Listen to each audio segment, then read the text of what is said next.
Okay. तो आज हम इलेक्ट्रोमैग्नेटिक इंडक्शन और इलेक्ट्रोमैग्नेटिक वेव के जेई एडवांस के पीवाई क्यूज सॉल्व करेंगे। ठीक, तो बिना कुछ इधर उधर की बातें किए हुए, बिना बकवास किए हुए सीधे क्वेश्चन सॉल्व करना शुरू करते हैं। ठीक, तो पहला क्वेश्चन है, a rectangular conducting loop of length 4 centimetre and width 2 centimetre is in X Y plane as shown in the figure. It is being moved away from the thin and long conducting wire along a direction of this with a constant speed v. The wire carry a steady current 10 ampere in the positive x direction. A current of 10 microampere flow through the loop when it is a distance d is equal to 4 centimeter from the wire. If the resistance of the loop is this, then the value of v will be क्या होगा। ठीक, तो situation क्या दे रखा है कि मतलब एक वायर है जिसके थ्रू एक स्टेडी करंट जा रहा है, मतलब same constant amount of current बोल सकते हैं, उसके थ्रू फ्लो कर रहा है। ये एक लूप है जो लूप इस डायरेक्शन में मूव कर रहा है। अब इसको मूव करने की वजह से होगा क्या, मतलब इस वायर की वजह से एक तो मैग्नेटिक फील्ड यहाँ पे इंड्यूस्ड होगा, मतलब प्रोड्यूस होगा। और वो मैग्नेटिक फील्ड अगर देखा जाए तो ये वायर चूँकि इसे मूव कर रहा है तो इसके थ्रू जो फ्लक्स है वो चेंज होगा। वो फ्लक्स होगा तो चेंज होगा तो इसमें एक इंड्यूस्ड ईएमएफ जनरेट होगा। उस इंड्यूस्ड ईएमएफ की वजह से एक इंड्यूस्ड करंट जनरेट होगा और उस करंट की वैल्यू दे रखा है कितना, 10 माइक्रो एम्पियर। कब, जब ये लूप जो है इससे कितना डिस्टेंस पे था, 4 सेंटीमीटर के डिस्टेंस पे था। तो हमें क्या स्पीड कैलकुलेट करना है कि ये उस मोमेंट पे किस स्पीड के साथ मूव कर रहा है। उस मोमेंट का यहाँ पे दे रहा है कांस्टेंट स्पीड के साथ ही मूव कर रहा है, तो स्पीड की वैल्यू कांस्टेंट है, पर किस इंस्टेंट पे d इक्वल टू 4 सेंटीमीटर पे हमें करंट की वैल्यू दे रखा है। ठीक, तो उसकी मदद से हमें भी कैलकुलेट करना है। ठीक, तो सिचुएशन समझ में आया क्या है। तो इसको सॉल्व कैसे करेंगे, लेट से ये वायर हो गया और लेट से ये वाला एक लूप हो गया। ठीक, अब ये लूप v स्पीड के साथ ऐसे मूव कर रहा है। तो पहले तो हम लेट से ये फाइंड आउट करते हैं कि लेट से ये d डिस्टेंस पे है यहाँ से, और इस इंस्टेंट पे इस वायर में करंट फ्लो कर रहा है कितना, 10 एम्पियर का। तो इस करंट की वजह से पहले तो इसमें फ्लक्स कितना जाएगा इस लूप के थ्रू, पहले लेट से वो फाइंड आउट करने की कोशिश करते हैं। तो वो कैसे फाइंड आउट करेंगे, तो उसके लिए क्या करेंगे, यहाँ से इस लूप से मतलब x डिस्टेंस पे जाएंगे। लेट से इस लूप से x डिस्टेंस पे जाएंगे और dx थिकनेस का एक स्ट्रिप कंसीडर करेंगे, एक स्ट्रिप लेते हैं। ठीक, अब उस स्ट्रिप के थ्रू फ्लक्स कितना होगा, चूँकि मतलब होगा क्या एक्चुअल में, इसकी वजह से मैग्नेटिक फील्ड जो है हर पॉइंट पे चेंज होगा, तो हमें डायरेक्ट नहीं कैलकुलेट कर सकते, तो इंटीग्रेशन के थ्रू जाना होगा। तो इंटीग्रेशन के लिए एक छोटा सा एलिमेंट कंसीडर करें, अब उसके थ्रू फ्लक्स कितना होगा वो कैसे कैलकुलेट करेंगे। तो पहले तो वहाँ पे मैग्नेटिक फील्ड कितना होगा एक्स डिस्टेंस पे, mu naught I by 2 pi R. तो जो बी मतलब मैग्नेटिक फील्ड होगा कितना, mu naught I by 2 pi X, R की वैल्यू कितना एक्स, इंटू ये वाला एरिया, एरिया कितना हो जाएगा, दिस लेंथ कितना है 2 सेंटीमीटर। तो ये मतलब 2 सेंटीमीटर है और ये 4 सेंटीमीटर है। ठीक, तो दिस लेंथ और इनटू ये विड्थ, तो विड्थ कितना है dx और ये 2, तो एरिया कितना हो जाएगा 2dx। तो ये तो हो गया मतलब क्या, flux through this small strip, तो उसको क्या बोलते हैं डी फाई। हमें क्या कैलकुलेट करना है, इस पूरे के थ्रू फ्लक्स कैलकुलेट करना है कितना होगा, तो बस इसको इंटीग्रेट कर देते हैं। तो इसी को इंटीग्रेट कर देंगे तो वहाँ से हमें क्या टोटल फ्लक्स मिल जाएगा। इसमें जो भी कांस्टेंट है उसको खोपचे से बाहर निकालते हैं। म्यू नॉट आई कांस्टेंट है, 2 पाई कांस्टेंट है, बाहर ले लेते हैं। आई की वैल्यू कितना है 10/2 पाई इंटीग्रेशन। अच्छा, एक चीज़ और ध्यान देंगे यहाँ पे कि जैसे ये जो एक्स है, मतलब दिख रहा है कि ये सेंटीमीटर में है, ये जो डिस्टेंस दे रखा है सेंटीमीटर, तो हम सब कुछ सेंटीमीटर में ही लेंगे, तो डी की वैल्यू भी क्या सेंटीमीटर में ही लेंगे। तो अगर और यहाँ पे जो x की वैल्यू है वो भी सेंटीमीटर में ही लेंगे, तो ये सेंटीमीटर है और ये भी सेंटीमीटर, ये भी सेंटीमीटर, सबको मीटर में कन्वर्ट करना पड़ेगा। तो देखें तो ये सेंटीमीटर और लेट से ये 2 सेंटीमीटर, तो वो उसका यूनिट तो ख़त्म। x dx का जो यूनिट है क्या सेंटीमीटर है, तो उसको मीटर में कन्वर्ट करने के लिए क्या 100 से डिवाइड करना पड़ेगा, तो 100 यहाँ पे नीचे आएगा। ठीक, इनटू ये dx/x, लिमिट क्या हो जाएगा, लिमिट होगा फ्रॉम d टू 4 + d। ठीक, तो लिमिट क्या हो जाएगा फ्रॉम d टू 4 + d। अब इसको इंटीग्रेट करें अगर तो क्या हो जाएगा, phi is equal to mu naught into 10/2 pi into 100, और वो क्या एल एन एक्स हो जाएगा, उसका लिमिट डाले तो क्या L N 4 plus X by X D, L N 4 plus D by D हो जाएगा, तो L N 4 plus D by D. ठीक, अच्छा तो ये हो गया फ्लक्स। अब हमें क्या कैलकुलेट करना है, इंड्यूस्ड ईएमएफ। तो इंड्यूस्ड ईएमएफ क्या होता है, D five by D T, और हमें बेसिकली करंट प्रोड्यूस कर मतलब कैलकुलेट करना था। करंट क्या, इंड्यूस्ड ईएमएफ बाई आर। तो पहले तो इंड्यूस्ड ईएमएफ की बात करें तो वो क्या होगा, D five by D T, ठीक, विथ माइनस साइन, ठीक है। आई क्या हो जाएगा, ई बाई आर, और इस आई की वैल्यू कितना दे रखा है यहाँ पे 10 माइक्रो एम्पियर, और रेसिस्टेंस ऑफ द लूप कितना है 0.1। तो बस इस करंट की वैल्यू कितना है 10 माइक्रो एम्पियर, माइक्रो मतलब 10⁻⁻⁶ इजकल टू 1/r की वैल्यू कितना है 0.1, ठीक, और ई की वैल्यू कितना D five by D T, D five by D T यहाँ से कर लेते हैं।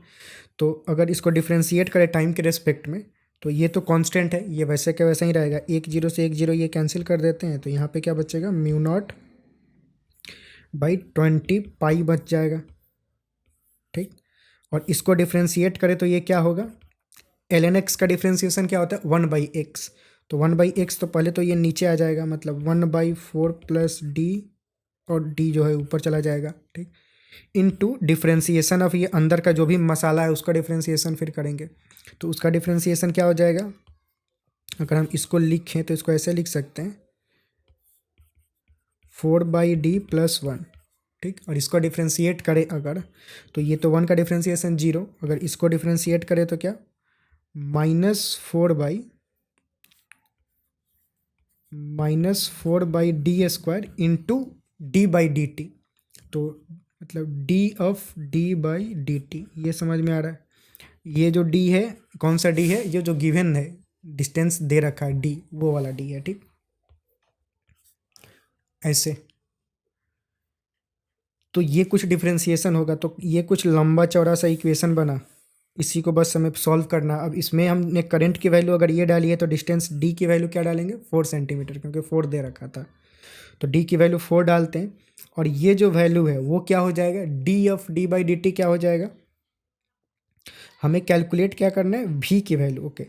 तो डी पहले तो ये क्या हो जाएगा, D of D by D T क्या होगा, मतलब बेसिकली देखा जाए तो इसका rate of change with time, तो इसका rate of change with time क्या होगा, ये वेलोसिटी का ये वाला जो कंपोनेंट होगा वही, तो वेलोसिटी का ये वाला कंपोनेंट कितना हो जाएगा, तो उसके लिए वेलोसिटी का इन्फॉर्मेशन क्या दे रखा है, अगर हम वेलोसिटी का देखें तो वेलोसिटी कुछ इधर दे रखा है, लेट्स इसको थीटा बोल देते हैं, तो tan थीटा की वैल्यू क्या होगी पहले तो वेलोसिटी का डायरेक्शन यहाँ पे दे रखा है, तो ये tan थीटा क्या हो जाएगा y component by x component, तो y कॉम्पोनेंट कितना है 1/2 और x कॉम्पोनेंट √3/2, तो tan थीटा यहाँ से कितना आएगा 1/√3, तो थीटा की वैल्यू कितना हो जाएगा 1/√3 मतलब 30 डिग्री, p/b, यस 30 डिग्री होगा।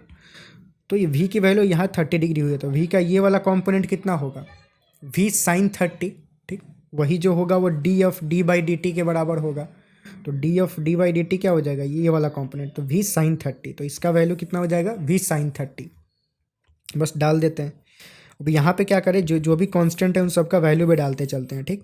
तो इसमें अब देखें तो ये क्या हो जाएगा 10⁻⁻5 बन जाएगा, ये ऊपर 10 जाएगा नीचे 1, म्यू नॉट के बदले क्या लिख सकते हैं 4 pi into 10⁻⁻7 divided by 20 pi into D की वैल्यू 4 प्लस 4 8, और इंटू माइनस, और ये माइनस जो है वो ख़त्म हो जाएगा क्योंकि माइनस यहाँ पे minus D five by D T था, तो ईएमएफ की value minus D five by D T करेंगे तो ये एक माइनस आया तो वो उसको प्लस बना देगा, ठीक। तो बेसिकली इधर कहीं माइनस होगा, ये माइनस मिलके ये इसको प्लस बना देगा, ठीक, इज इक्वल टू 4/d² का मतलब 4 into 4 into D of D by D T, इसका कितना हो जाएगा v sin 30 हमने देखा था, तो v sin 30 की वैल्यू क्या 1/2, ठीक। तो यहाँ पे लिख देते हैं इसकी वैल्यू क्या होगी v sin 30 डिग्री के बराबर, ठीक। अब ये एक अपने को इक्वेशन बना सिंपल, इसमें v की वैल्यू अननोन है, बाकी सब कुछ पता है, तो बस अब काट कूट करते हैं। तो काट कूट करें अगर तो 4 से ये 5 टाइम्स में, 4 से ये 2 टाइम्स में, 4 4 ये ख़त्म, ठीक। और कुछ 5 2 जा 10, 10 ये ख़त्म, और कुछ बचा, एक तो 4 2 जा 8 ये रहा, और ये 10⁻⁻⁷। तो v की वैल्यू अगर लिखें तो v इधर छोड़ के ये सब लिख भेजे, तो 4 2 जा 8, 8 इधर जाएगा, और ये 10⁻⁻7 है तो +7 उधर जाएगा, तो 8 इंटू 10⁻7 इंटू 10⁻⁻5 जो इधर ऑलरेडी था, तो ये क्या बनेगा, 800 बन जाएगा। 800 सेंटीमीटर पर सेकेंड। मीटर में कन्वर्ट करें, यूनिट क्या दे रखा है, मीटर दे रखा है, कितना मीटर पर सेकेंड होगा, तो मीटर में कन्वर्ट करें तो क्या, 8 मीटर पर सेकेंड, ठीक। तो जो स्पीड आया अपना ये आ गया, ठीक। तो यही मतलब जो फाइनल आंसर है वो हो जाएगा जो हमसे पूछा जा रहा था। तो ये कितना हो जाएगा, 8, ठीक। तो सवाल यहाँ पे कंप्लीट हुआ। अब इसका मैं आंसर चेक किया तो आंसर 8 नहीं 4 मीटर पर सेकंड दे रखा है। तो एरर चेक करने पे पता चला कि एरर कहाँ पे है। जैसे यहाँ पे ये 2dx है, तो हमने उसको मतलब dx ही सिर्फ लिखा है, इस 2 को इग्नोर कर दिए हैं, ठीक। तो ये 2 की वजह से एरर आ रहा है, तो ये 2 जो है एक्चुअल में इस 2 को कैंसिल कर देगा। तो एक्चुअल में होगा ये कि ये 2 कैंसिल हो जाएगा, ये 2 कैंसिल होगा, तो यहाँ से भी ये 2 गायब होगा, यहाँ से ये अगर गायब होगा तो और कहाँ पे, यहाँ पे ये जो 20 बन गया था वो 10 बना हुआ रहेगा। आपने शायद सॉल्व करते समय भी आपने देख लिया होगा, बहुत सारे लोग नोटिस कर चुके होंगे, तो वेट कर रहे होंगे बस एरर होने का कि कब हो। ये 10 हुआ तो यहाँ पे भी 10 होगा, तो बेसिकली एट द एंड हम इसको 2 से मल्टीप्लाई कर दें तो जो एरर है वो नलीफाई हो जाएगा, क्योंकि 2 से यहाँ पे डिनोमिनेटर में 2 एक्स्ट्रा एक हो गया है। तो हम क्या करते हैं, एक नोमिनेटर में 2 डाल देते हैं, तो उससे जो एरर था वो ख़त्म हो जाएगा। तो इसको इधर अगर हम 2 डालें तो उससे चेंज क्या आएगा, तो इसको फिर से अगर काट कूट करें यहाँ पे तो वही चेंज होगा कि मतलब ये जो 2 है एक 2 को कैंसिल कर देगा, तो बचा क्या, सिर्फ 4 बचेगा, ठीक। तो 4 इंटू इधर जाएगा और ये 10⁻⁻7, तो जो v की वैल्यू होगी 4 इंटू 10⁻+7 हो जाएगा इंटू 10⁻⁻5। तो ये कितना होगा, 400 सेंटीमीटर पर सेकेंड। इसको मीटर में कन्वर्ट करें तो बन जाएगा 4 मीटर पर सेकेंड, ठीक। तो ये अपना v की वैल्यू हो जाएगी। तो v की वैल्यू जो है वो क्या एक्चुअल में 4 मीटर पर सेकेंड होगा, ठीक। कैलकुलेशन में एरर होता है तो आप भी ध्यान रखें कि मतलब ये लंबे चौड़े जो क्वेश्चंस होते हैं ऐसे, इसमें कैलकुलेशन मिस्टेक्स ना करने की, क्योंकि हाई चांस वहीं पे होता है कि मतलब छोटी छोटी चीज़ें गलत हो जाएगी। बड़ा बड़ा कॉन्सेप्ट तो ठीक है सही कर लोगे, जो कॉम्प्लिकेटेड कॉन्सेप्ट है उसमें तो एरर होता ही नहीं है। मतलब अगर कॉन्सेप्ट आता है तो आप उसको एग्जीक्यूट करोगे तो उसमें एरर होने के चांसेस बहुत कम होते हैं, क्योंकि उसको आप बहुत ध्यान से कर रहे होते हो। कॉम्प्लेक्स है जो छोटी छोटी चीज़ें हैं एरर वहीं पे होता है। ये आपने भी नोटिस किया होगा अब तक बहुत बार। तो ये जैसे छोटी छोटी चीज़ें हैं, टू टू ये छोड़ के आगे बढ़ जाओगे और पूरा इतना खतरनाक कॉन्सेप्ट लगा के क्वेश्चन सॉल्व कर लिए लेकिन गलत आ गया, तो ये बहुत दुखदाई होता है, काफ़ी पीड़ा होती है इससे। एट द एंड जब मार्क करके आते हैं और पता चलता है कि गलत है, हमने कॉन्सेप्ट भी लगाया, कैलकुलेशन किया, टाइम वेस्ट किया, उसको सीखा उतना, फिर भी छोटी सी मिस्टेक की वजह से गलत करके आ गए। तो इन सभी बातों का बहुत ध्यान रखेंगे एग्जाम्स हॉल में भी, ठीक। चलिए अगले क्वेश्चन पे चलते हैं। अगला क्वेश्चन दे रखा है कि consider an LC circuit with inductance L is equal to 0.1 H and capacitance 10⁻³ farad kept in on a plane. The area of the circuit is this. It is placed in a constant magnetic field B0, which is perpendicular to the plane of circuit. At t is equal to 0, the magnetic field strength start decreasing linearly. This with beta is equal to this. The maximum magnitude of the current in the circuit will be क्या होगा, ठीक है। मतलब क्या दे रखा है कि एक एलसी सर्किट दे रखा है। तो लेट से एक एलसी सर्किट लेते हैं, लेट से ये एल और ये सी। अब ये सर्किट जो दे रखा है, लेट से इसका जो लूप है वो लूप का एरिया दे रखा है कि 1 मीटर स्क्वायर है, और इसमें एक मैग्नेटिक फील्ड एग्जिस्ट कर रहा है जो कि टाइम के साथ चेंज होता है। तो एक क्या होगा, इसमें एक ईएमएफ इंड्यूस्ड होगा, और वो ईएमएफ कितना होगा, तो लेट से पहले वो ईएमएफ ही कैलकुलेट कर लेते हैं। ईएमएफ क्या, d∅/dt, ठीक। फाई क्या हो जाएगा, magnetic field into area. Magnetic field कितना है, B naught plus beta T into area की वैल्यू क्या है 1। ये दे रखा है कि मतलब यहाँ पे जो एरिया है इसका 1, मतलब ये लूप का एरिया। और इसको टाइम के साथ डिफ्रेंशिएट करें तो कांस्टेंट टर्म में सिर्फ बीटा बचेगा। ठीक, तो जो ईएमएफ होगा वो कितना हो जाएगा बीटा। तो यहाँ पे लेट से एक हम बैटरी जोड़ देते हैं जिसका ईएमएफ कितना है बीटा।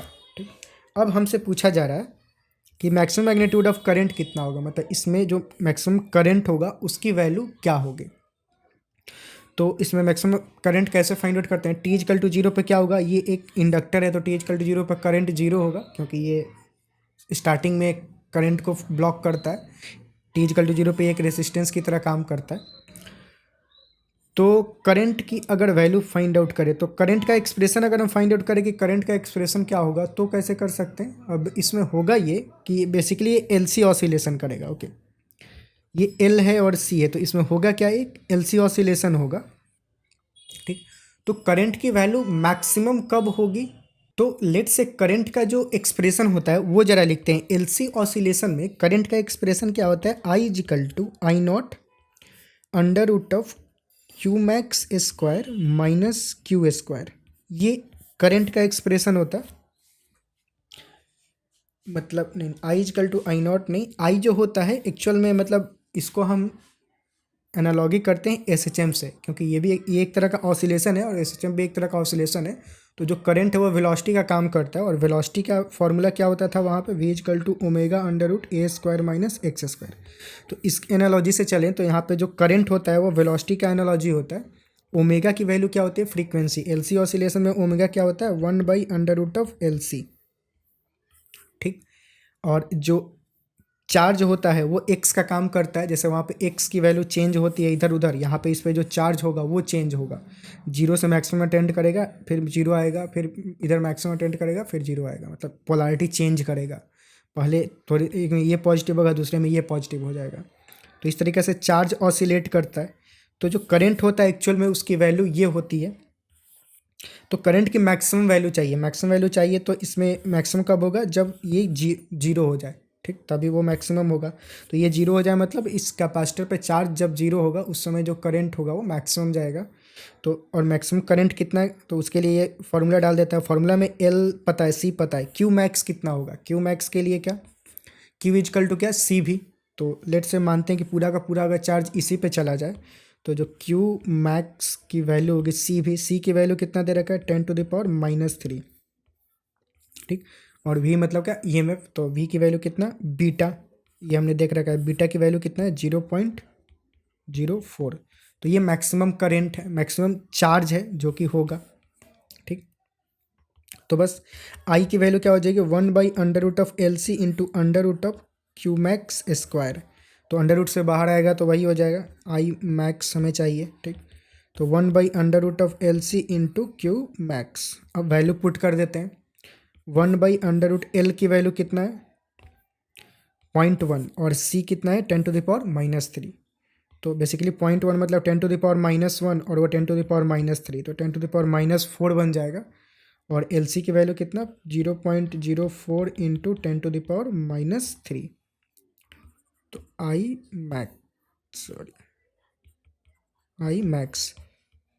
तो आई मैक्स की डायरेक्ट वैल्यू कितना आई, नीचे 10⁻⁻2, ऊपर 10⁻3 और 4/100।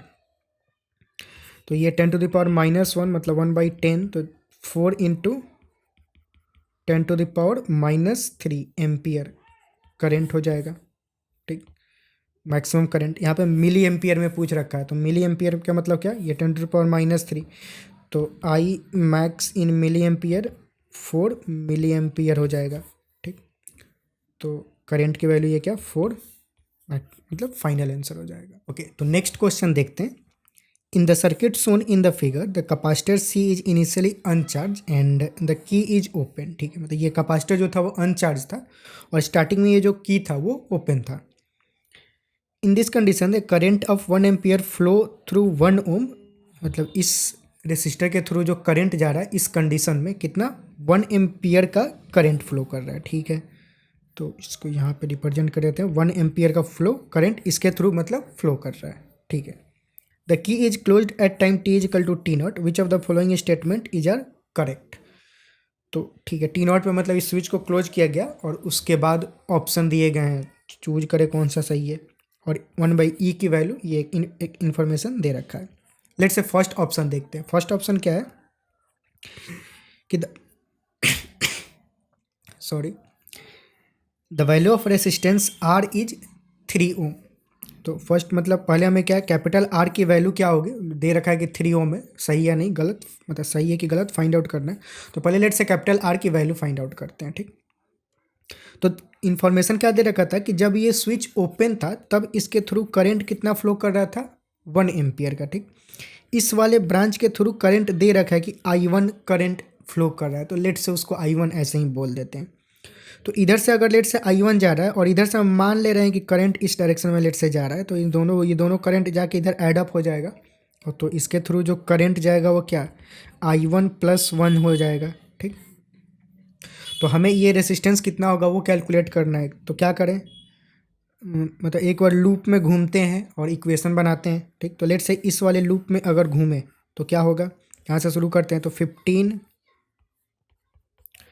+ 15 होगा -IR, तो minus capital R into I1 + 1, फिर -1 इंटू 1 क्योंकि 1 एम्पियर जा रहा है, और फिर -5 पॉजिटिव से निगेटिव जा रहा है इज इक्वल टू 0। तो यहाँ से क्या इक्वेशन बनेगा, तो ये हो जाएगा 15 माइनस I1R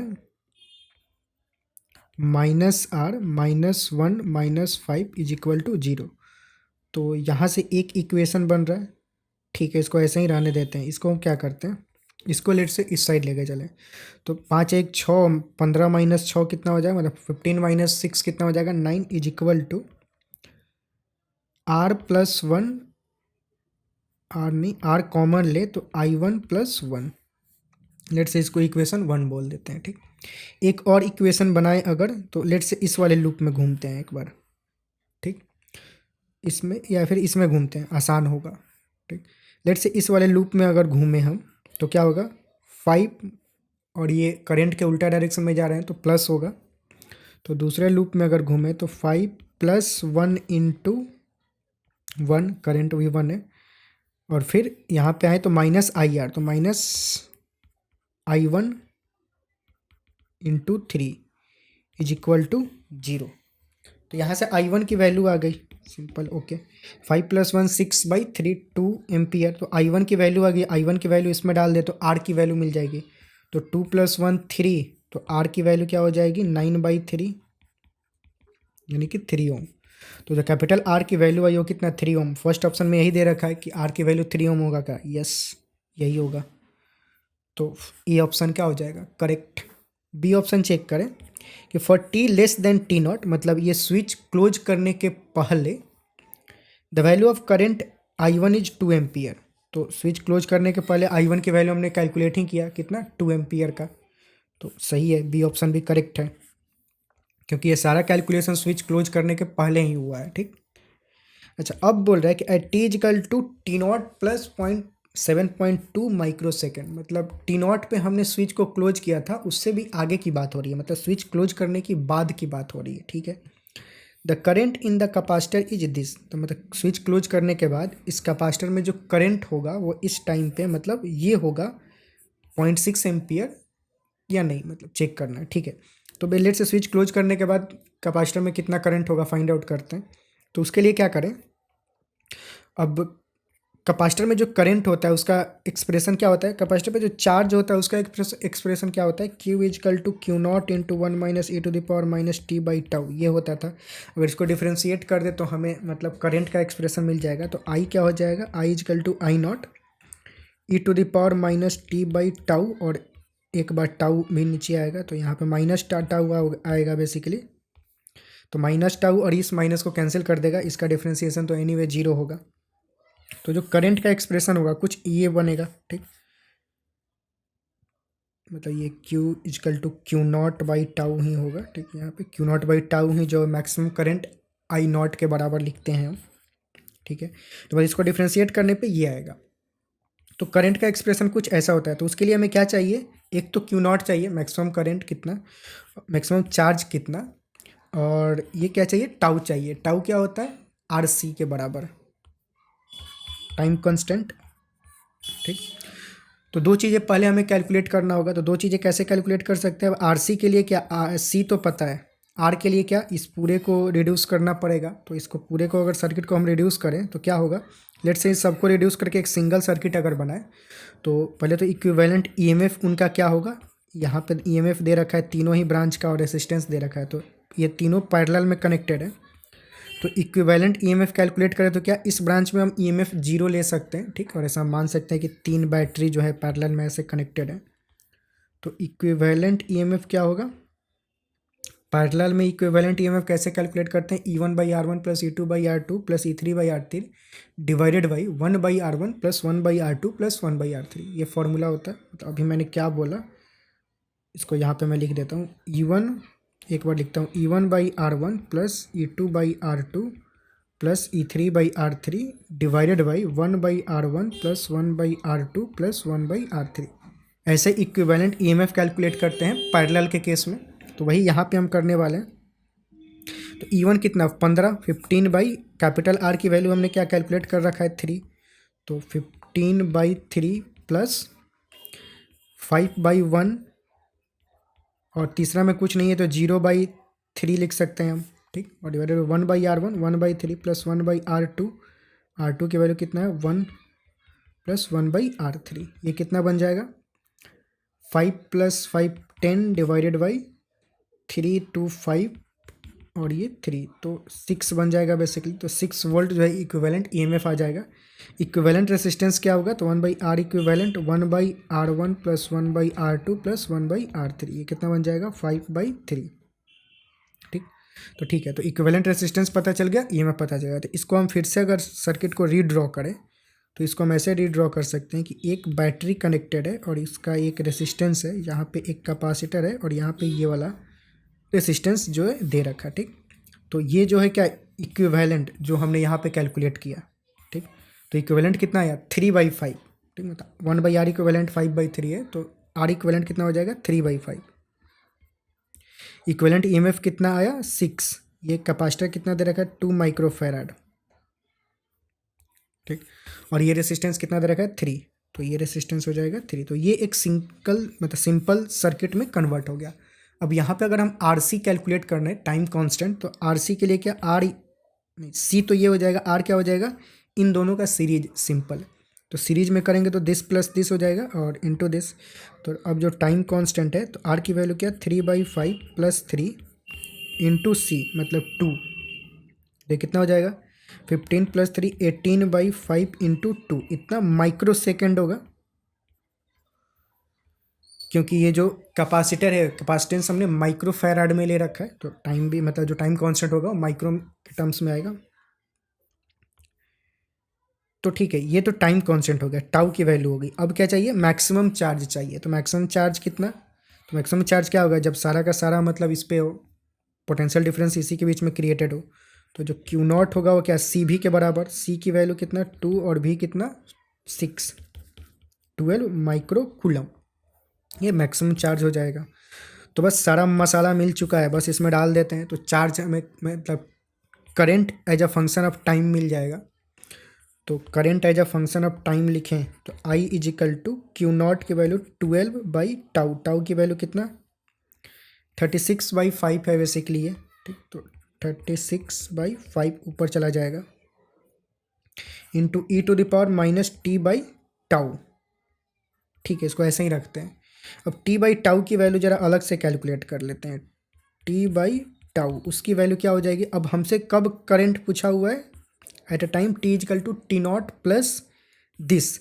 अब यहाँ पे जो ये टाइम है वो टाइम कब, जब उसको क्लोज किया गया वहाँ से वो टाइम शुरू होता है, ठीक। तो हमारे लिए टाइम क्या है, ये T0 तो 0 हो गया, मतलब ये तो T0 पहले का टाइम था, T0 टाइम पे हमने उस स्विच को क्लोज किया। अब उसके बाद आगे का टाइम कितना है 7.2 माइक्रो सेकेंड। तो हमारे लिए टाइम की वैल्यू क्या होगी, सिर्फ 7.2 माइक्रो सेकेंड, ठीक। क्योंकि टी नॉट तो अलग कहानी है, यहाँ पे टी नॉट टाइम पे ये क्लोज किया गया, तो वो एक्चुअल में टी इक्वल टू 0 है इस सर्किट के लिए, मतलब इस एक्सप्रेशन के लिए। ठीक, तो हमारे लिए टाइम कितना है, सिर्फ 7.2। तो 7.2 डिवाइडेड बाई कितना, टाइम कॉन्स्टेंट कितना है, 36/5। ये तो ये कितना हो जाएगा, पॉइंट हटाए तो नीचे 10, ये 2 टाइम्स में, और 5 2 जा 10, 1, तो T/टाउ कितना आ गया, 1 आ गया सिंपल। तो बस 1 की वैल्यू डाल देंगे, मतलब यहाँ पे 1 हो जाएगा। तो जो करंट की वैल्यू हमसे पूछा जा रहा है आई, वो कितना हो जाएगा, 12 इंटू 5 इसको कैंसिल ही कर देते हैं, 12 3 ज़्यादा 5/3 बन जाएगा, इंटू e⁻−1। और e⁻−1 की वैल्यू दे रखा है यहाँ पे, अच्छे लोग हैं, 0.36 सिंपल डाल देते हैं। तो 5/3 इंटू 0.36, पॉइंट हटाएं तो नीचे 100, 3 से 1 2, 12×5 = 6.6 एम्पियर हो जाएगा। तो जो करंट की वैल्यू हुई उस टाइम पे कितना, 0.6 वही दे रखा है। तो यस, सी ऑप्शन भी क्या होगा, करेक्ट होगा। ठीक, अगला दे रहा है, for t equal to infinity the charge on the capacitor is this, मतलब max t equal to infinity पे क्या होगा, बेसिकली ये वाला सर्किट अगर देखें तो टी इक्वल टू इन्फिनिटी पे क्या करता है, जो कैपेसिटर होता है वो करंट को ब्लॉक कर देता है। करंट ब्लॉक कर देगा तो मतलब कोई भी करंट फ्लो नहीं करेगा, तो जो भी पोटेंशियल डिफरेंस होगा वो इसी के क्रॉस होगा, तो मैक्सिमम चार्ज उस पर आएगा। मैक्सिमम चार्ज उस पर हमने ऑलरेडी कैलकुलेट किया, कितना, 12 माइक्रोकूलम, तो यही होगा, मतलब सी भी, क्यू इक्वल टू सी भी सिंपल, तो सी इंटू वी करेंगे तो 12 माइक्रोकूलम, जो कि करेक्ट है। तो डी ऑप्शन भी क्या है, करेक्ट है। तो इसका जो चारों ही ऑप्शन करेक्ट हो गए, ए बी सी और डी, तो मतलब ये फाइनल आंसर हुआ। लंबा चौड़ा क्वेश्चन था, ठीक है, इस चैप्टर के होते ही हैं, मतलब ऐसे ही। ठीक, तो सवाल कंप्लीट हुआ। अगले क्वेश्चन की तरफ पढ़ते हैं। तो नेक्स्ट क्वेश्चन है, the inductor of 2 LR circuit are placed next to each other as shown in the photo. ठीक है, मतलब 2 LR सर्किट का इंडक्टर जो है वो इस तरीक़ा से रखे गए हैं। ठीक है, the value of self inductance of the inductor, resistance and mutual inductance and applied voltage are specified in the given circuit. ठीक है, मतलब सारा वैल्यू जो है वो दे रखा है। ठीक है, after both the switch are closed simultaneously the total work done by the battery against the induced EMF in the inductor by the time the current reaches their steady state value is क्या होगा। ठीक है, तो मतलब अगर switch को simultaneously दोनों में क्लोज किया जाए तो बैटरी के द्वारा कितना काम किया जाएगा जब करंट की वैल्यू स्टेडी स्टेट रीच हो जाए, मतलब कुछ फिक्स वैल्यू अटेंड कर ले। तो जब फिक्स वैल्यू अटेंड कर लेगा तो उस समय जो भी मतलब बैटरी के द्वारा एनर्जी वेस्ट होगा, मतलब कितना वर्क बैटरी को कितना काम करना पड़ेगा, जितना इनके बीच में एनर्जी स्टोर होगा उतना काम करना पड़ेगा। तो इनके बीच में एनर्जी स्टोर कितना होगा, तो टी इक्वल टू इन्फिनिटी में पहले लेट से फाइंड आउट करते हैं कि इसमें करंट कितना होगा। तो अगर इसमें करंट I1 की बात करें तो टी इक्वल टू इन्फिनिटी पे मतलब जब स्टेडी स्टेट रीच कर जाता है वो T equal to infinity time होता है, मतलब काफ़ी लॉन्ग टाइम के बाद हम मान के चलते हैं। तो उस समय क्या होता है, इंडक्टर एक कंडक्टर की तरह बिहेव करने लगता है टी इक्वल टू इन्फिनिटी पे, तो ये कंडक्टर बन जाएगा। तो जो करंट होगा I इक्वल टू क्या, सिंपल V/R। तो जो I1 की वैल्यू होगी वो क्या, V/R, V1/R1 बेसिकली, तो मतलब 5/5 1 एम्पियर का होगा। वैसे ही I2 कैलकुलेट करें सेम लॉजिक से आफ्टर इनफिनिट टाइम, तो वही V/R होगा, तो वो कितना 20/10 मतलब 2 एम्पियर। ठीक है, तो I1 I2 मिल गया। तो इंडक्टर में एनर्जी कितना स्टोर होगा, लेट से अगर वो हम फाइंड आउट करें तो एनर्जी स्टोर्ड इन इंडक्टर क्या होता है, हाफ LI²। तो half L1I1² plus half L2I2²। अब चूंकि ये दोनों इंडक्टर पास में रखे गए हैं तो इनका म्यूचुअल इंडक्टेंस की वजह से भी एनर्जी स्टोर होगा। ठीक, मतलब इसका जो करंट है वो इसमें एक इंड्यूस्ड ईएमएफ जनरेट करेगा और उसमें वो एनर्जी स्टोर करेगा, फिर इसकी वजह से इसमें एक एनर्जी स्टोर होगा। तो वो कितना हो जाएगा, प्लस हाफ, लेट से इसमें जो मतलब म्यूचुअल इंडक्टेंस क्या, हाफ M/I1 जो होगा वो इसमें उतना मतलब फ्लक्स की, इसमें फ्लक्स कितना जाएगा M/I1 के बराबर। तो M/I1 और इनटू इसका करंट, तो इसका करंट कितना हो जाएगा I2। सेम वैसे ही इसके लिए भी एम म्यूचुअल इंडक्टेंस तो दोनों के लिए सेम ही होगा, एम इंटू आई टू जो होगा इसमें फ्लक्स जाएगा वो हाफ एम इंटू, यहाँ एम वन नहीं होगा सिर्फ एम और इंटू आई वन, तो ये हो जाएगा टोटल एनर्जी स्टोर्ड। ठीक, ये म्यूचुअल इंडक्टेंस की वजह से, क्योंकि दोनों काफ़ी क्लोज रखे गए हैं, और ये सेल्फ इंडक्टेंस की वजह से। ठीक, तो टोटल एनर्जी स्टोर कितना हो जाएगा, हाफ L1 की वैल्यू कितना 10 into I one square, I one की वैल्यू कितना 1 और आई टू 2 है। ठीक है, तो आई वन 1 का स्क्वायर 1 ही होगा, प्लस हाफ L2 कितना 20 इंटू आई टू का स्क्वायर मतलब 2 का स्क्वायर, प्लस हाफ, अब ये देखा जाए तो M I one I two half half है, तो प्लस मतलब दोनों को ऐड करें तो 1 बन जाएगा, तो 1 इंटू एम म्यूचुअल इंडक्टेंस की वैल्यू भी दे रखा है कितना 5। अब ये ध्यान देंगे कि 5 ये सब मिली में दे रखा है, मिली मतलब क्या 10⁻⁻3, तो वो यूनिट ध्यान देंगे। तो एम की वैल्यू कितना 5 और आई वन की वैल्यू 1 और आई टू 2, और ये मिली में दे रखा है तो 10⁻³ मल्टीप्लाई कर देते हैं ओवरऑल। ठीक, उतना जूल हो जाएगा। अब आंसर भी मिली जूल में ही बोल रखा है तो हम इग्नोर ही कर देते हैं फिर, क्योंकि एट द एंड आंसर जो होगा ऑलरेडी मिली जूल में आएगा, यहाँ पे आंसर मिली जूल में ही पूछ रहा है।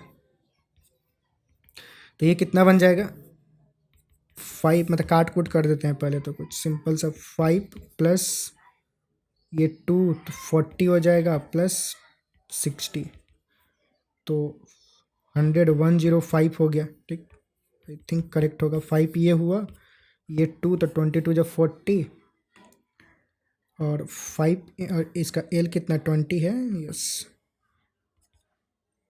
5 2 जा 10 होगा ना कि 60। हाँ ये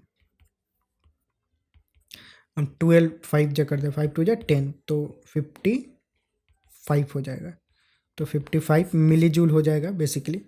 तो मिली जूल में पूछ रहा है कितना बैटरी के द्वारा काम किया जाएगा, तो 55। ठीक, तो ये मतलब फाइनल आंसर हो जाएगा। नेक्स्ट क्वेश्चन लेते हैं। The figure shown certain wires segment joined together in the form of coplanar loop. The loop is placed in a perpendicular magnetic field in a direction going into the plane of figure. The magnitude of field increase with time. I1 and I2 are the current in the segment AB and CD. Then क्या होगा। ठीक है, तो मतलब क्या दे रखा है कि एक मतलब वायर सेगमेंट है जो कि दे रखा है, मतलब इस तरह कुछ तो बेंड किया गया। इसको थोड़ा जूम करते हैं, ठीक ध्यान से देखते हैं। और इसमें तो क्या दे रखा है कि ये क्रॉस मैग्नेटिक फील्ड है। अब मैग्नेटिक फील्ड की वैल्यू क्या दे रखा है कि the magnetic field increase with time. ये जो मैग्नेटिक फील्ड है वो टाइम के साथ इंक्रीज हो रहा है, तो टाइम के साथ इंक्रीज हो रहा है, तो अब इसमें क्या होगा बेसिकली, इस लूप का जो ये वाला पार्ट देखें, ये वाला बीच वाला पार्ट, इसके थ्रू मैग्नेटिक फ्लक्स जो है वो चेंज होगा। मैग्नेटिक फ्लक्स चेंज होगा तो इंड्यूस्ड ईएमएफ जनरेट होगा। इंड्यूस्ड ईएमएफ किस तरीका से होगा, लेंज लॉ के अकॉर्डिंग जानते हैं कि हम वो डायरेक्शन क्या होगा, इसको अपोज करेगा। तो यहाँ पे क्या हो रहा है कि मैग्नेटिक फील्ड क्रॉस डायरेक्शन में इंक्रीज हो रहा है, तो ये जो इंड्यूस्ड ईएमएफ है वो क्या करेगा, इसको डिक्रीज करने की कोशिश करेगा। तो डाउनवर्ड डायरेक्शन में मैग्नेटिक फील्ड इंक्रीज हो रहा है, तो डाउनवर्ड डायरेक्शन में डिक्रीज करना है, तो इंड्यूस्ड ईएमएफ की वजह से मैग्नेटिक फील्ड अपवर्ड डायरेक्शन में होगा। तो करंट कैसे, इस तरीका से, मतलब ईएमएफ कुछ इस तरीका से प्रोड्यूस होगा, मतलब इस तरीका से, मतलब ऐसे कुछ।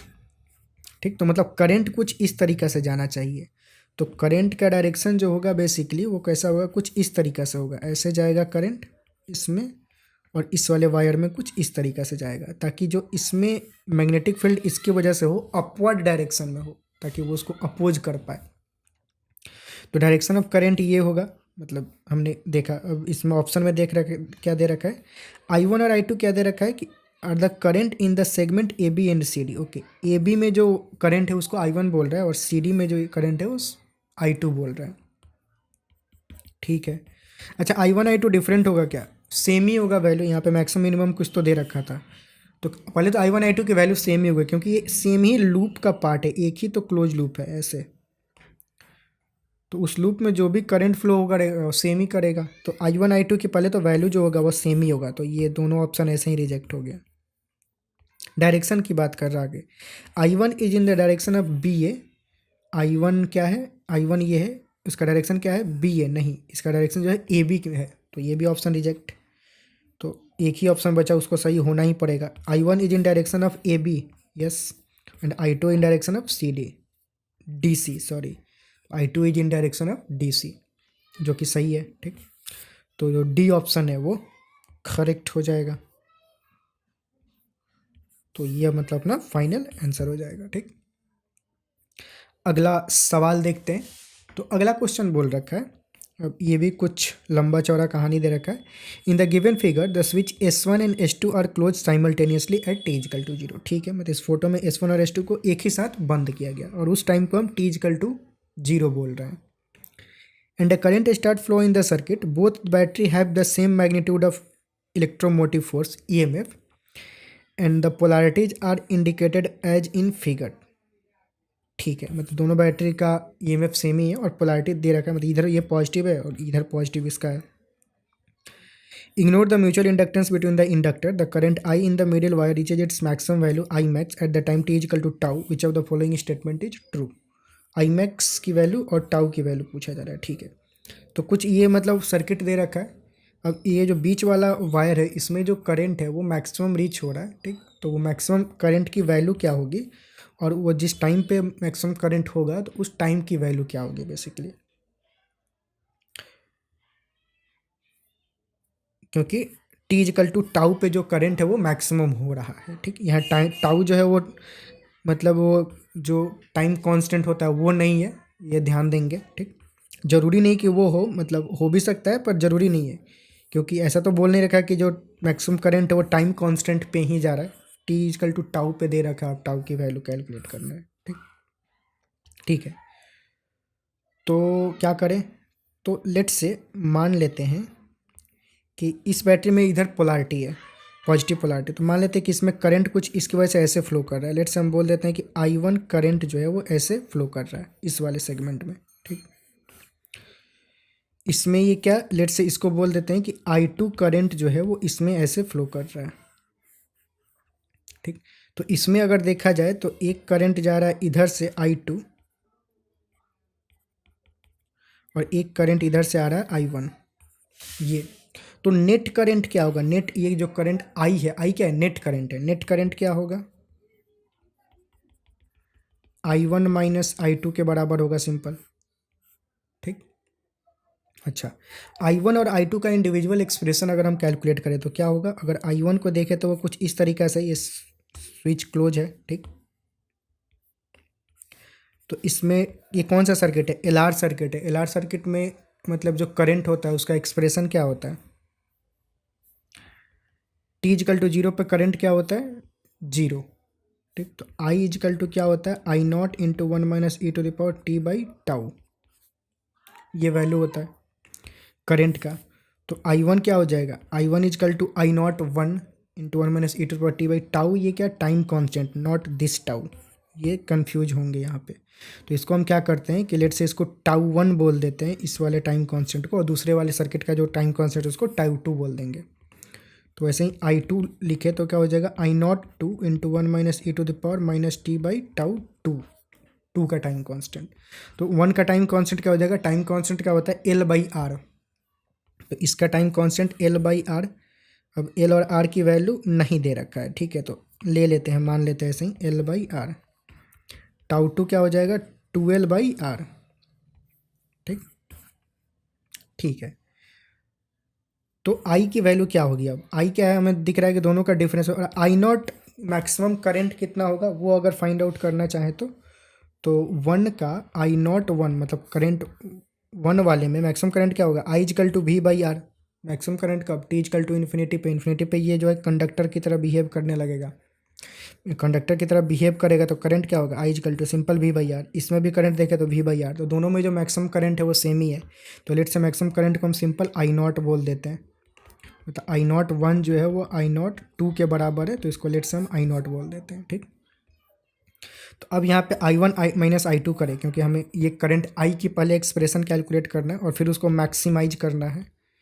तो I1 माइनस I2 करें तो ये तो कांस्टेंट ही है, सेम ही है, तो I0 उसको खोपचे में ले लेते हैं, इंटू क्या हो जाएगा, दिस माइनस दिस, तो माइनस करेंगे तो ये -1, ये 1 1 कैंसिल कर देगा, ये माइनस माइनस प्लस हो जाएगा, तो ये बन जाएगा e to the power minus T by tau two minus E to the power minus T by tau one, ऐसे कुछ बनेगा। ठीक, तो आई क्या हो जाएगा, आई नॉट क्या, maximum value of the current. Maximum current कितना होगा, वी बाई आर के बराबर। तो लेट्स से इसको वी बाई आर पुट कर देते हैं और ये e to the power minus T by tau two minus E to the power minus T by tau one. अब हमें इस करंट को मैक्सिमाइज करना है, यही आई है, इसी का मैक्सिमम वैल्यू फाइंड आउट करना है। तो मैक्सिमम के लिए क्या, इसको टाइम के साथ डिफ्रेंशिएट करके जीरो से इक्वेट कर देंगे। किसी भी फंक्शन को मैक्सिमाइज करना होता है या मिनिमाइज करना होता है, तो जिस भी वेरिएबल के रिस्पेक्ट में हमें उसको मैक्सिमाइज या मिनिमाइज करना है, तो हम क्या करते हैं, उस वेरिएबल के रिस्पेक्ट में उसको डिफ्रेंशिएट करते हैं और उसको जीरो से इक्वेट कर देंगे। ठीक, तो यहाँ भी हम वही करेंगे। डी आई बाई हमें टाइम के रिस्पेक्ट में इसको मैक्सिमाइज करना है, तो D I by D T को क्या जीरो कर देंगे। इसको डिफ्रेंशिएट करें तो क्या होगा, ये तो कांस्टेंट है तो इसको बाहर खोपचे में ऐसे ही रखते हैं वी बाई आर, और इसको डिफ्रेंशिएट करें तो क्या, e to the power minus T by tau two और into minus one by tau two हो जाएगा। ठीक, minus E to the power minus T by tau one और into minus one by tau one बन जाएगा, is equal to zero. अब इसको equate करें तो ये सारा मसाला उधर गया जीरो, ये इसको माइनस साइन, तो इसको ऐसे लिख सकते हैं minus E to the power minus T by tau two by tau two, और ये माइनस और माइनस मिलके प्लस बन जाएगा। तो लेट से उसको अगर उस साइड भेजे तो minus one by tau one e to the power minus T by tau one ऐसे लिख सकते हैं। ठीक, माइनस माइनस कैंसिल। अगर अलग अलग लिखे tau one by tau two अगर ऐसे लिखें तो क्या हो जाएगा, इसको उधर भेजेंगे तो उधर भेजेंगे तो क्या, e to the power minus, अब ये जो बेसिकली ये है तो ऊपर जाएगा तो क्या plus t by tau two बन जाएगा। ठीक, तो ये क्या बनेगा, e to the power minus T by tau one plus t by tau two, ऐसा कुछ बनेगा। ठीक, और tau one by tau two की वैल्यू क्या हो जाएगी, वो यहाँ से टाउ वन ये था, टाउ टू ये था, अगर let say tau one by tau two करे तो क्या, एल बाई आर कैंसिल हो जाएगा, तो सिंपल वन बाई टू बचेगा। ठीक, तो इसको सिंपल हम वन बाई टू लिख सकते हैं, is equal to e to the और टू वन बाई टू को two to the power minus one लिख सकते हैं। ठीक, is equal to e to the power ये सब जो भी मसाला है, अगर माइनस बाहर लें तो क्या बन जाएगा, t by tau one, let say इसको ऐसे लिखते हैं, माइनस बाहर लें अगर तो ये बनेगा t by tau one minus T by tau two. दोनों साइड लॉग ले लेते हैं, ऐसे क्वेश्चन को सॉल्व करने का यही तरीका है। तो लॉग लेंगे तो क्या, मतलब एल एन टू बन जाएगा ये, और माइनस जो टू टू पर माइनस वन है तो वो इधर आ जाएगा, तो minus L N two is equal to, और इधर लॉग लें तो ये सारा का सारा मसाला जो उतर के नीचे आ जाएगा, तो माइनस टी जो है उसको भी खोपचे में ले सकते हैं, तो माइनस टी खोपचे में ले ले तो one by tau one minus one by tau two, minus minus cancel, तो टी की वैल्यू क्या है, अब इसको थोड़ा सॉल्व कर लेते हैं। L N two is equal to t, one by tau one minus one by tau two क्या हो जाएगा, टाउ वन की वैल्यू क्या, एल बाई आर, और ये ट्वेल्व बाई आर, तो ये हो जाएगा एल बाई आर और ये माइनस ट्वेल्व बाई आर। तो यहाँ से क्या हो जाएगा, टी ये two two two two simple L by मतलब आर बाई ट्वेल्व बन जाएगा, और ये एल एन टू, तो जो टाइम की वैल्यू है क्या हो जाएगी, एल एन सिंपल लिखे twelve by R L N two. तो टाइम की वैल्यू तो ये आई, किस टाइम पे वो मैक्सिमम हो रहा है, और मैक्सिमम करंट कितना होगा। तो करंट के लिए क्या, करंट के लिए जो करंट का एक्सप्रेशन है, इस करंट के एक्सप्रेशन में ये टी की वैल्यू पुट कर दें तो वो हो जाएगा। ठीक, तो अगर करंट के एक्सप्रेशन में टी की वैल्यू अगर हम ये पुट करें तो क्या होगा, तो थोड़ा सा आप दिमाग लगाएंगे। ठीक, मतलब पूरा कैलकुलेशन करना नहीं बैठेंगे, इसको हम ऐसे लिख सकते हैं, L N two to the power twelve by R, ऐसे लिख सकते हैं। ठीक, तो अगर हम t की वैल्यू ये रखें, या फिर इसको नहीं ऐसे नहीं रखते, ऐसे ही रहने देते हैं, ऊपर वाला जो दे रखा है वही रहने देते हैं। t की वैल्यू ध्यान देंगे क्या है, थोड़ा सा इसको कॉपी पेस्ट करके ऊपर साइड साथ साथ लिखते हैं तो ताकि आपको फील आए।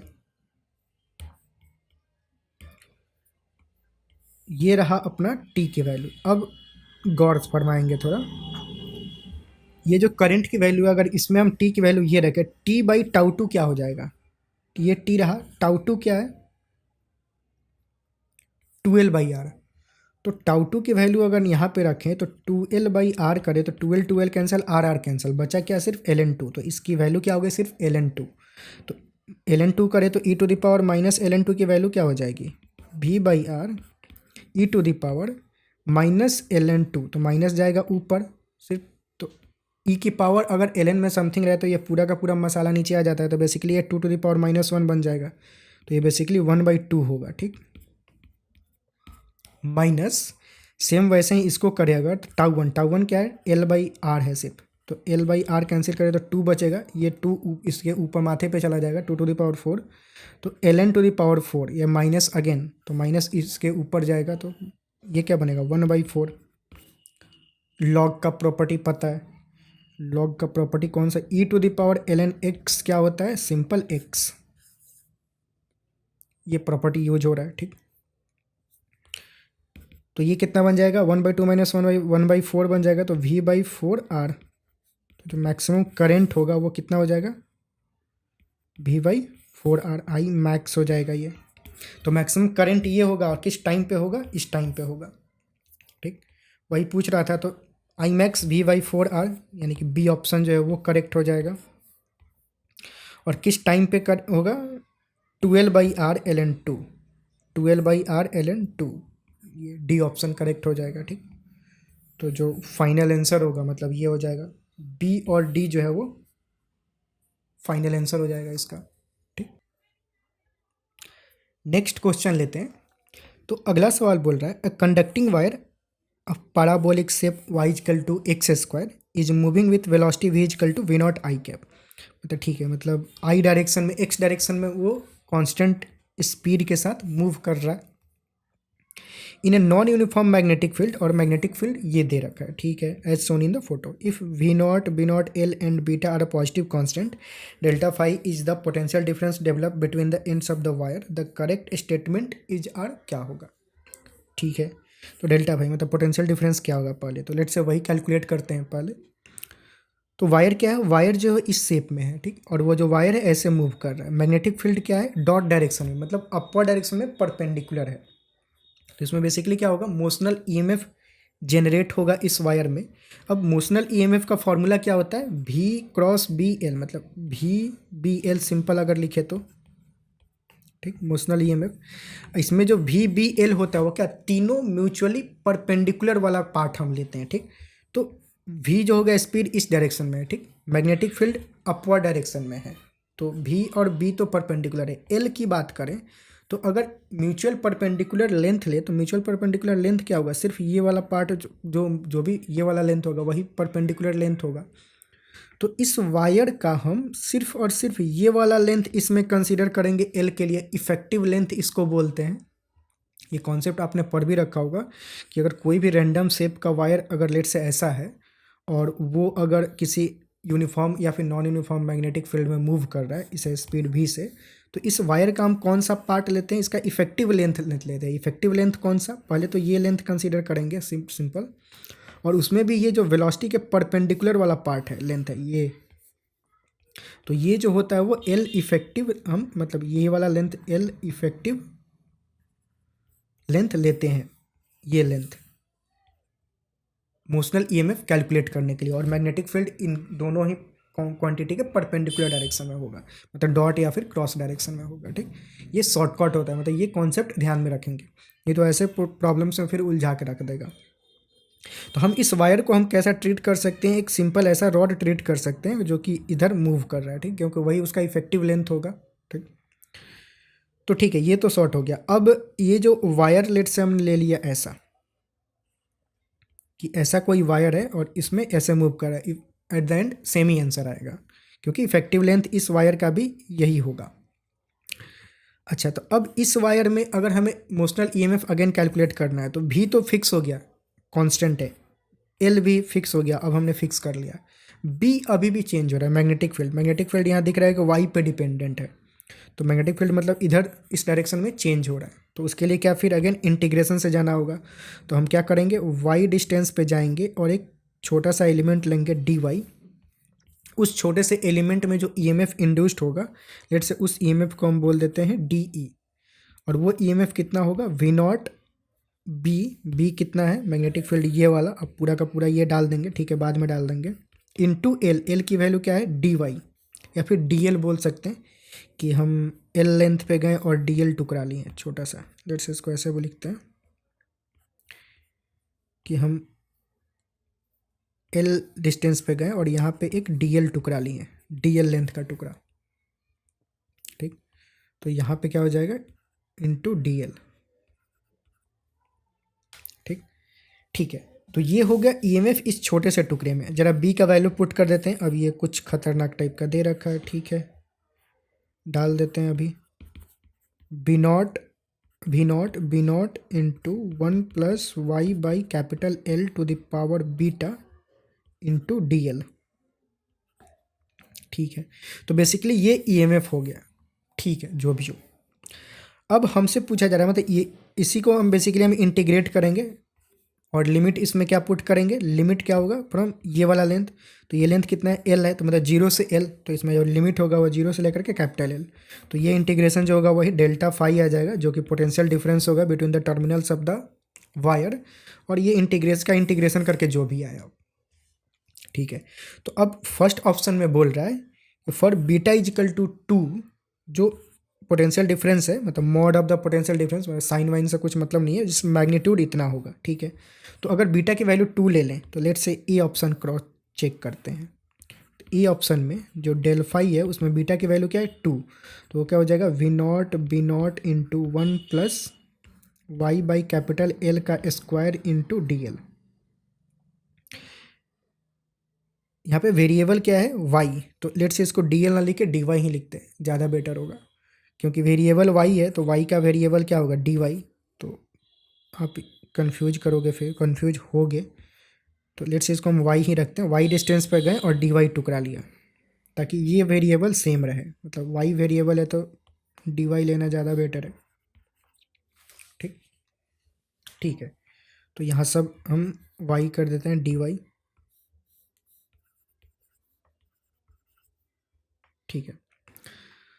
तो अगर हम इसका इंटीग्रेट करें, अब इसका इंटीग्रेशन सिंपल है, यहाँ पे लिमिट क्या है, फ्रॉम 0 टू कैपिटल एल, मतलब वाई जो चेंज हो रहा है, ये कांस्टेंट है, इसको खोपचे से बाहर निकालेंगे, इसका इंटीग्रेशन करेंगे, सिंपल इंटीग्रेशन। अब बी नॉट खोपचे से बाहर 1 का इंटीग्रेशन सिंपल वाई हो जाएगा प्लस 1/L², और वाई स्क्वायर का इंटीग्रेशन y³ लिमिट पुट करेंगे, तो लिमिट कहाँ से, फ्रॉम 0 टू कैपिटल एल। तो इसमें अगर हम लिमिट डालें तो क्या हो जाएगा, बी नॉट ये वाई पे लिमिट डाले तो एल प्लस यहाँ पे क्या हो जाएगा, L³ - 0³ तो L³ हो जाएगा, L² से कैंसिल होगा तो सिंपल L/3 बन जाएगा। तो ये कितना हो जाएगा, 4/3, तो 4/3 बी नॉट एल, तो जो डेल्टा फाई होगा, मतलब potential difference for beta is equal to 2, 4/3 B not L, तो सही है। तो जो ए ऑप्शन है वो करेक्ट है, ठीक। ठीक है, दूसरा ऑप्शन देखें तो delta phi remains same if the parabolic wire is replaced by a straight wire y is equal to x initially of length this. अच्छा, अब दे रखा है कि अगर हम इस पैराबोलिक वायर को एक स्ट्रेट वायर से रिप्लेस करें, जहाँ पे x मतलब x is equal to y is equal to x, y is equal to x का मतलब क्या, ऐसा वायर होगा, ठीक।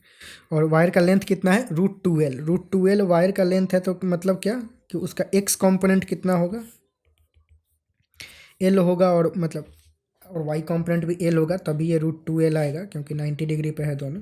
अब डायरेक्ट दिख भी रहा है, अगर नहीं दिखता तो ये मतलब एंगल कितना होगा, 45 डिग्री, और टोटल लेंथ दे रखा है, तो y इजिकल टू एक्स दिया, तो वहाँ से ये फिक्स हो गया 45 डिग्री पे, टोटल लेंथ दे रखा है, तो y कॉम्पोनेंट कितना होगा, दिस इंटू साइन थीटा, तो y कॉम्पोनेंट का लेंथ कितना हो जाएगा, l। तो अभी भी देखा जाए तो इस वाले वायर के लिए अगर इसका भी इफेक्टिव लेंथ क्या होगा, और एट द एंड यही इफेक्टिव लेंथ होने वाला है, और वो इफेक्टिव लेंथ जो है अभी भी सेम है, कैपिटल L के बराबर ही है। यहाँ भी इफेक्टिव लेंथ जो था वो कैपिटल L के बराबर ही था, तो अभी भी ईएमएफ वही आएगा, क्योंकि इफेक्टिव लेंथ अभी भी सेम ही है। हमें एट द एंड बस इफेक्टिव लेंथ से मतलब होता है, तो जैसा कि हमने पहले ही देखा था, तो ये कॉन्सेप्ट अभी भी इसमें भी काम आ रहा है।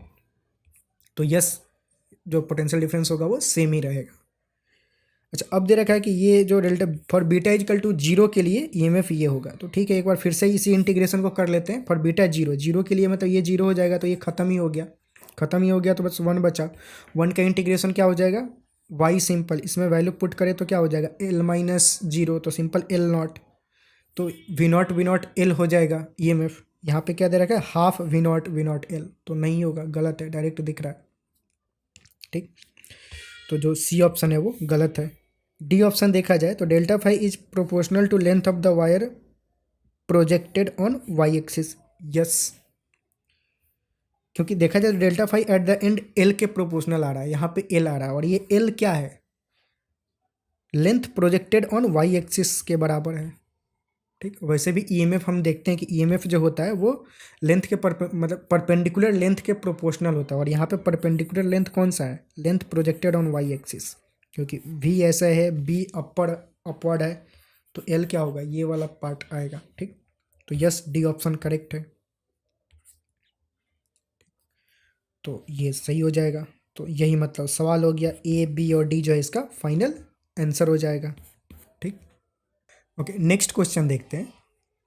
अगला सवाल बोल रहा है, in the circuit shown L is equal to this, C is this, R is this. ठीक है, they are connected in series with an AC source V is equal to V0 sine omega t एच shown, which of the following option is are correct.